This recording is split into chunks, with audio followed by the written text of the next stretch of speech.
Hello, SpongeX here with another round of footage from Soul Calibur 6, showcasing some custom characters I made. But before we get started, I thought I would show some funny clips that occurred while playing the game. These won't take too long. Enjoy.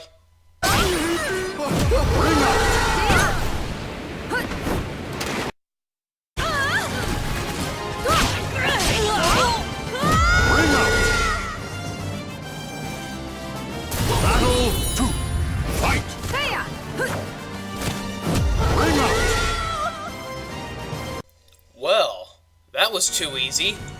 Anyways, unlift the new characters to show off.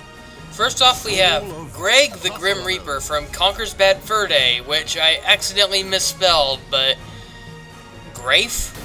Well, you can't blame me though. The text in this game is so tiny that it's hard to even spell check. But so I also made Conker, a human version of him, and yeah, it looks pretty embarrassing, but I decided to give him MITSURUGI's moveset to complement the ending to Conker's Bad Fur Day, where he, of all the weapons he could have chosen, he chose a samurai sword to defeat the final boss, so I thought it'd be fitting to give Conker a samurai sword. When souls collide. Alright, I'm gonna enjoy this. Battle 1. Fight. I thought the voices turned out not too bad. I mean, there are some voices in this game that are just way off, you know, they do not sound anything like the characters, but I thought for Conker and Greg, these are pretty good mock-up voices. It doesn't sound exactly like them, it doesn't sound too far off. Victory goes to the last one standing. Battle 2. Fight. Greg has had it with giving Conker extra chances at life, and he's finally come to claim his last life, I suppose.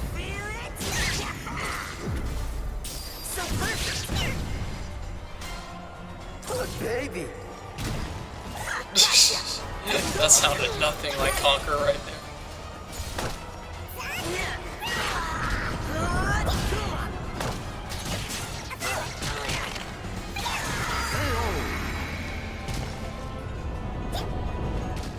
The battle is over.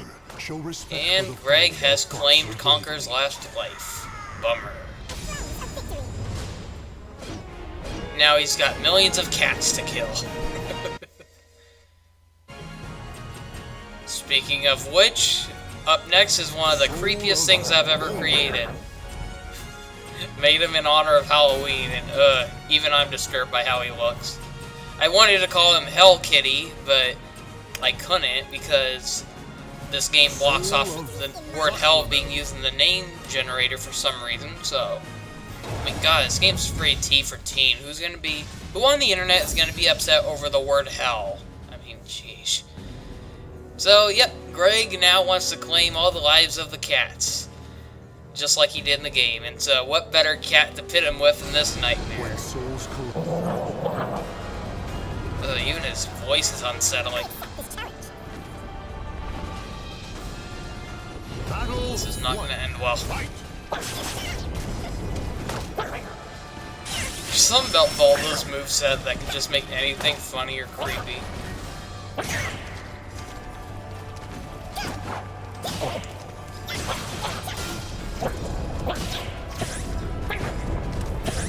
I have no idea why or how I created this thing, it just happened, and I was just like, oh my god, what was going on in my head?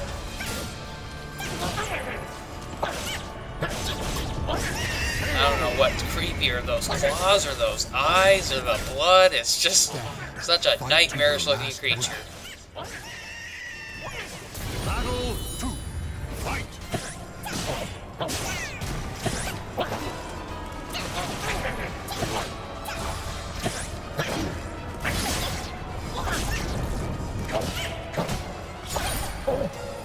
I'm not sure. I mean, it's scary that this thing's actually kicking the Grim Reaper's ass. If that's not scary, I don't know what is.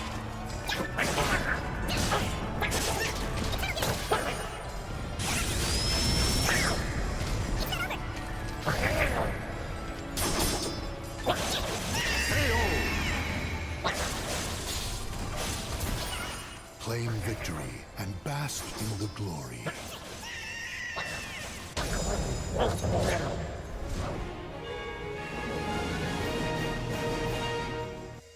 That image is going to be haunting my mind for nights. Oh, okay, on to the next battle. What do we got? Blood. I can't run away. Silver the Hedgehog versus I want to finish this up quick. Callus from Kameo Elements of Power. Battle 1. Fight.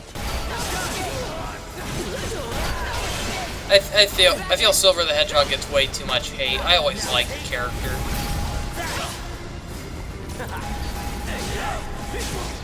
I even had a pet albino hedgehog. I named him Silver. He died last year, unfortunately, but I thought this turned out really well, though. It almost does look like what you would expect Silver to look like if he were a human. Victory goes to the last one standing. Crazy hair and everything. Battle 2. Fight.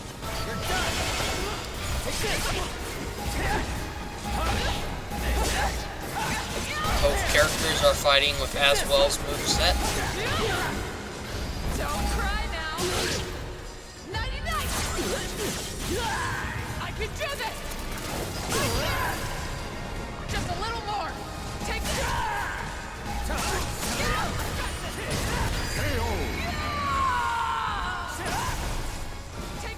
Claim victory. And Who says it's no use? Really did it.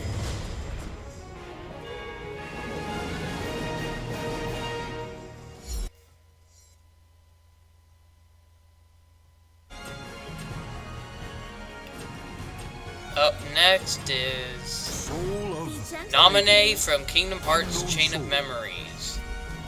I decided to get for Ivy's weapon because I thought a chainy whip like that would be a good representation of a chain of memories.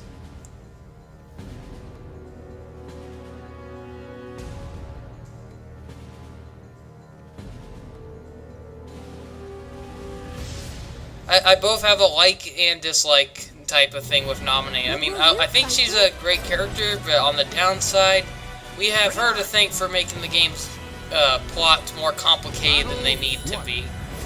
Because I don't absolutely hate Chain of Memories, but looking back on it, it's like, wow, this was the worst thing to happen to Kingdom Hearts. It made the beginning of Kingdom Hearts 2 unnecessary, and it's even dragging over to Kingdom Hearts 3, because oh, we have to bring Roxas back, despite the fact he has no relevance to the plot anymore, or shouldn't have at victory least. goes to And the last one standing. we have, like Jiminy Cricket wrote in his notebook, thank Nominee. Yep, we have Nominee to thank for messing up this plot line, making it more complicated than it needs to be. I'm more concerned about seeing how the plots for Birthplace Sleep and Kingdom Hearts 2 get resolved. I could give a rat's ass about, you know, the stuff that was introduced in Chain of Memories in the beginning of Kingdom Hearts 2. I mean, screw the organization, screw Roxas. I find it so stupid how they're bringing back, like, all the organization members. It's like, I really didn't care for them that much, so I was thankful to have them finally eliminate. The only one I do kind of like is Lee, or Axel. He was the only one who left a good impact, and it was enough to know that Xemnas would return, because he was part of the big picture with Xehanort's, you know, evil plan. But do we really need to bring back, like, Marluxia, Lexion, whatever her name was? I hated her. All the others, you know, it's like, who cares? They should have just made new enemies. I'm still looking forward to Kingdom Hearts 3, though, but darn it, I really could have done better without all this Roxas and organization crap. Up now, we have Callus versus Kameo from Kameo Elements of Power. Too bad we didn't get anything like this in the actual game. It would have been cool to see a climatic battle between Kameo and Callus. I mean, yeah, Callus was part of the final battle, but it wasn't a real confrontation with her. It was more of a confrontation with Thorn, with Callus just hovering over his head. I remember, like, the beta version of Kameo, it had, like, kind of like teasers that they were going to face each other eventually. Whether it meant, like, Kameo having to transform into a bunch of different abilities, or even challenging her without her abilities. Would have been kind of interesting. Originally, Kameo was supposed to have a little dragon sidekick named Meepo, and Calus had another dragon sidekick as well. There was supposed to be a point in the game, according to some of the unseen footage, that's an unlockable feature in Kameo, where it showed Kameo would have had her dragon fight Calus's dragon, and it's like, darn it, I really wish we could have... Kameo, it's a good game, but, you know, the uncut version would have been so much better. I have Microsoft to blame for ruining it, because the game was originally meant to be for GameCube, then Microsoft bought out Rare, most likely just so Nintendo couldn't have them anymore. Because, let's face it, Microsoft has done nothing productive ever since buying Rare. They ruined a good company, ruined a bunch of good franchises, and, you know, let go a bunch of hard-working employees who did not deserve to be laid off. And so, Kameo, it was supposed to have a lot of content when it was supposed to be a GameCube game, but then it got reduced to an Xbox game, and then it got rushed when it was going to be ported to Xbox 360. So we lost a lot of content in both story and gameplay. The only thing we got from it was better graphics, but that really doesn't make up for all the content that was cut from that game. I will admit, if there's one thing I really do like about the final version of Kameo that wasn't in the original, it would be how the story of it was a lot better than how it was presented originally. The original game was going for a similar approach to how Grab by the Ghoulies did its storytelling, where it showed like these animated storyboard sequences, well, storybook sequences, and the characters didn't actually speak, they just like grumbled or, you know, made gibberish. And I really didn't like that. I mean, I actually liked Grab by the Ghoulies, but I thought its cutscenes got really annoying. And so I am thankful that Kameo did not end up going that route and went a more voice-acted approach and more cutscenes or event kind of approach with its storytelling. I mean, Soul Calibur 6 alone could have done better with that. Sorry to go on about that for so long, but as we can see, I was Palutena from Kid Icarus Uprising, and she just won. I thought giving her Sophia's moveset would be suitable, since Palutena does have a shield, and, you know, she relates to Greek mythology, so what better than to have her be playable by a moveset inspired by Greeks, sorry. But, so, I recently got the first DLC pack, and so it came with a certain hairstyle for the character Tira, and I thought, oh, this would work great with my Sticks the Badger model. And so I decided to update Sticks the Badger's model and give her hair that closely more resembles her hair in the actual show, but the only problem is the pigtails are sticking up. But it still works better than her original hairstyle I picked out for her. So I just thought I'd show off how she looks with the new hairstyle.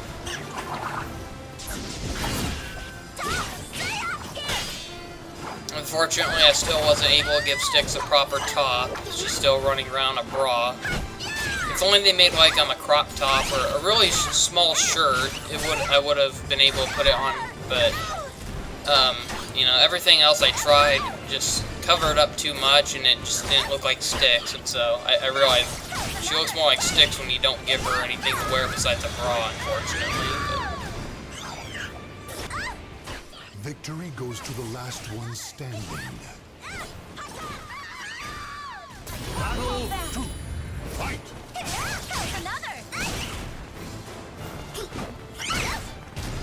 you will never defeat Sticks because Sticks is You can't kill me.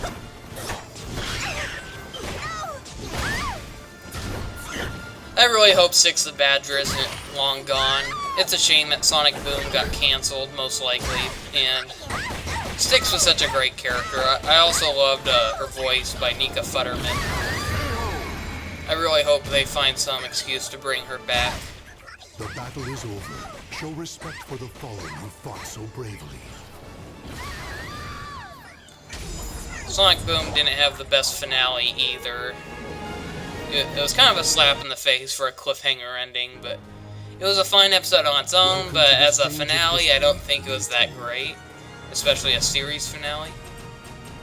would have been more forgiving if for sure we were getting a season 3. Soul of Victory Tira. shall be mine. Now we have Jessica Rabbit from my all-time favorite movie, Who Framed Roger Rabbit.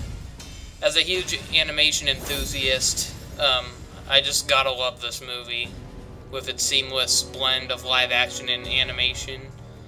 It's definitely been a huge inspiration for my own series as well.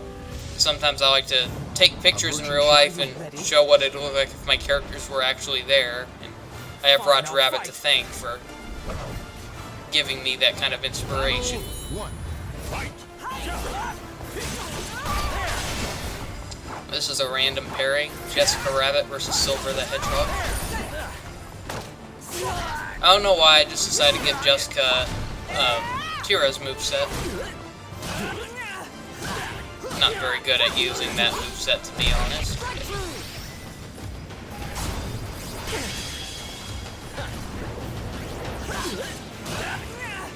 Yeah, I saw on the internet today that they announced a new DLC character that will be coming eventually, and it's 2B from the Nier Automata series. I hope I pronounced that right.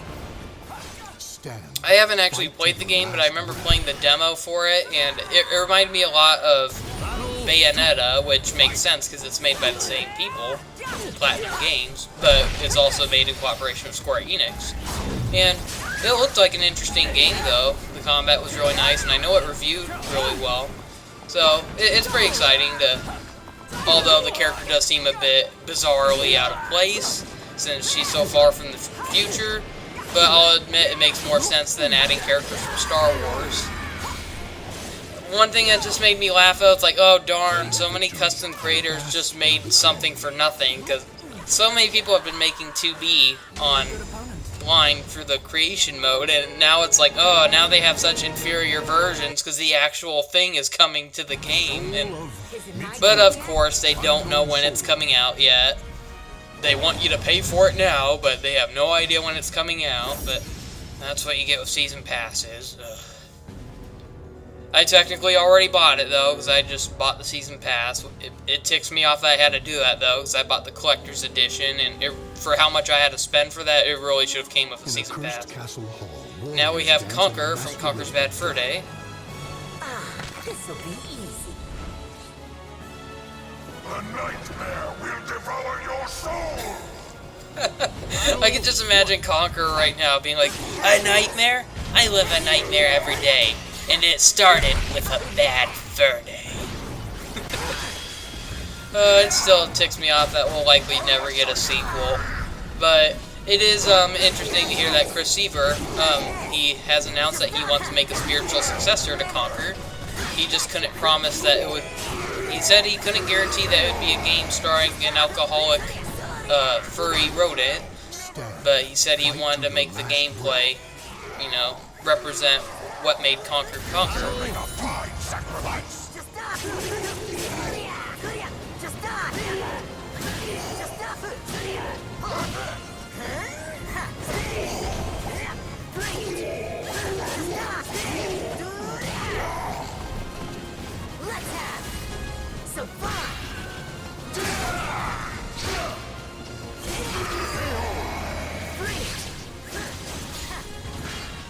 Claim victory and bask in the glory. I might have a position open for you.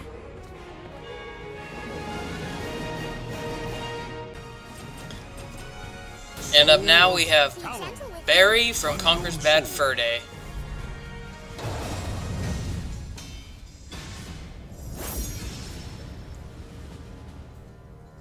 I always had like I kind of have like a theory, like I doubt this is what the creator had in mind, but I always thought it'd be funny if they ever made a sequel and they revealed that Barry actually didn't really die. It was actually a clone of her made by the professor.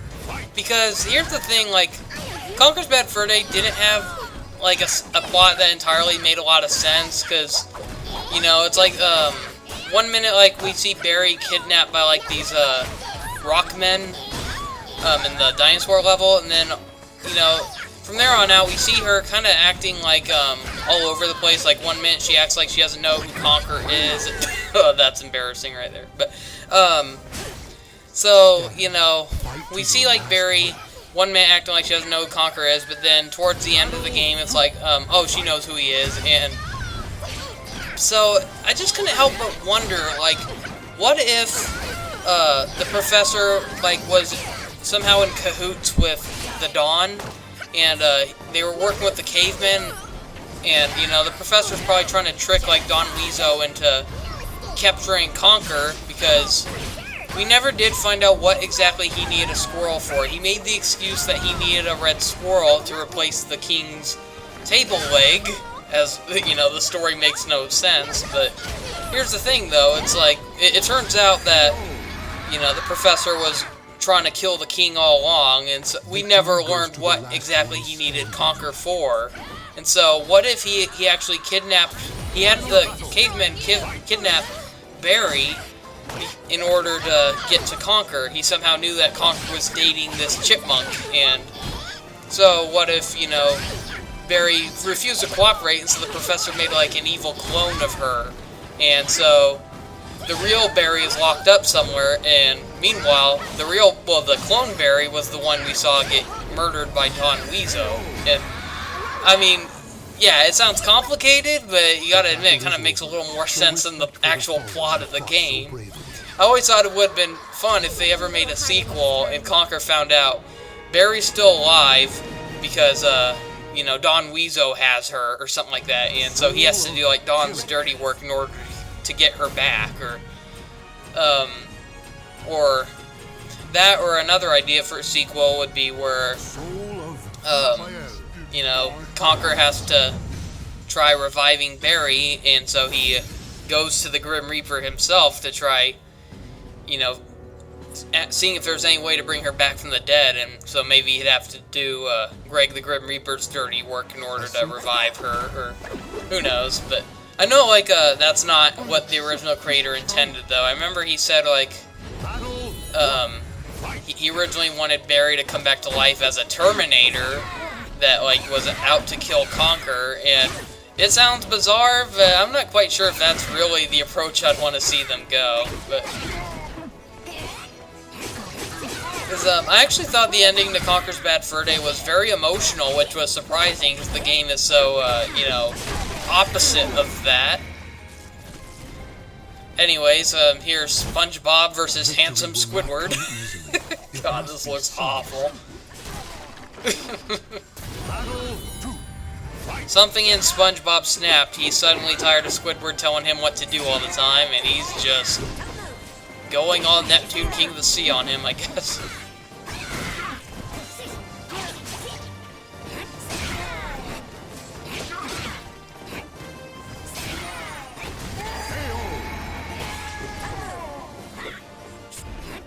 Claim victory and bask in the flame.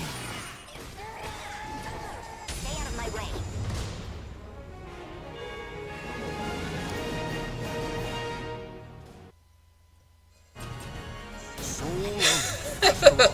Patrick Star.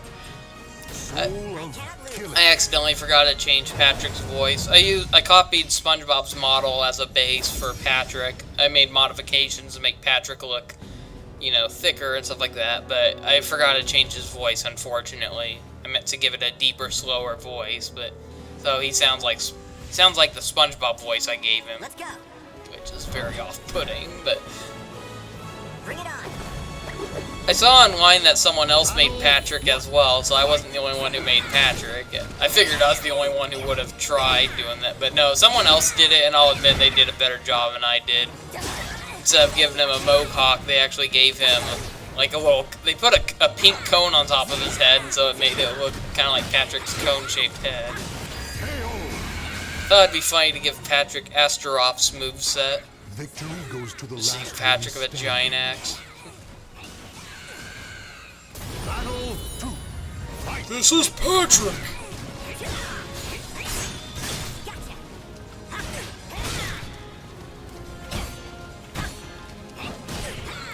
I used to be able to do a pretty good Patrick impression. I'm not very good at it anymore. Hi, SpongeBob.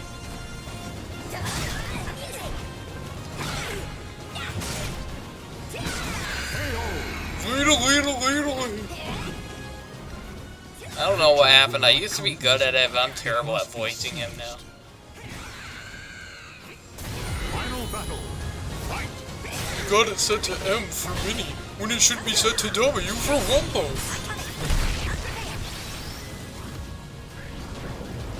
Yellow, pink! No mercy.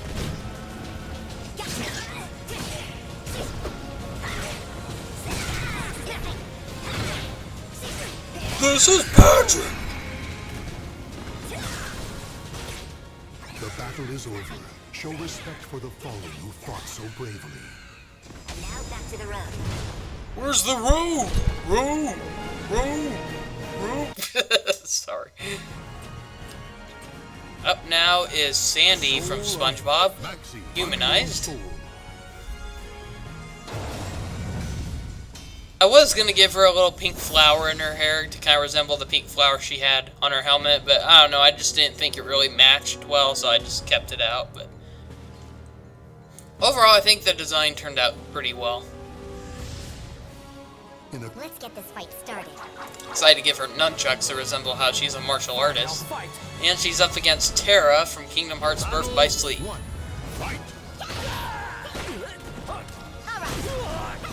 Terra must have been talking crap about Texas. Sandy's ready to kick out a can of whoop ass.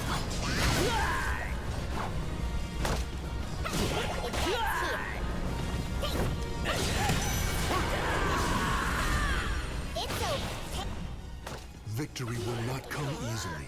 It must be seized. Battle 2. Fight. I don't know why, but with my character that I created called Knick-Knack the Squirrel, I've gotten some criticism in the past that some people thought he looked a lot like Conker from Conker's Bad Fur Day or Sandy from SpongeBob, and I never got why. I even made a picture recently where I showed all three of the characters standing next to each other. Nick approaches them and says, "I've been having a lot of people tell me that I look like you guys. I don't see it." Show respect for the fallen who fought so bravely. You only realize what you have once it's gone. I'll admit I do like Conker and Sandy, but I never intended to, copy their designs. VOLDO Oh god. Unknown soul. Here we have a creepy version of Mr. Krabs. Oh yeah, Mr. Krabs! Oh, that looks terrifying. I mean, anything with Voldo's moveset is bound to be terrifying. But this is just crazy. If you thought the morbid Krabs meme was disturbing, oh, look at this thing. Weaklings must taste death. I knew you would say that. Well, maybe we wouldn't sound so bad if some people didn't try to fight with big, meaty claws. Big, meaty claws!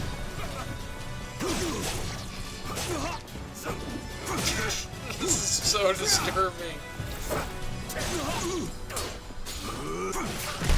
Underestimate you.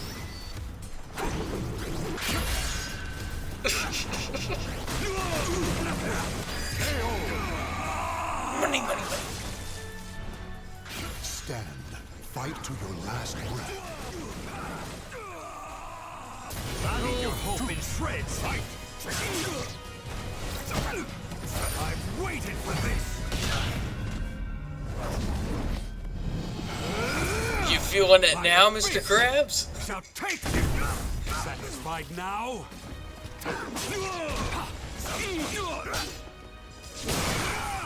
Perish.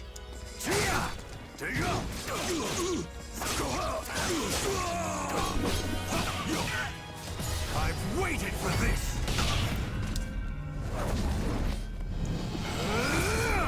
My abyss shall take you.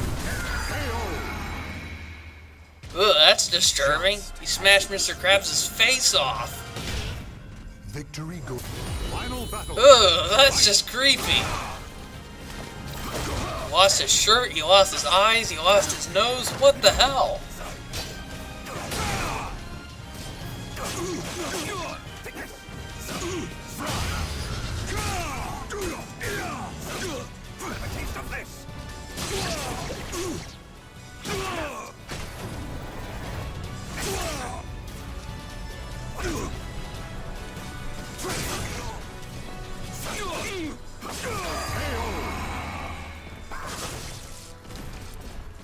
Claim victory and bask in the glory.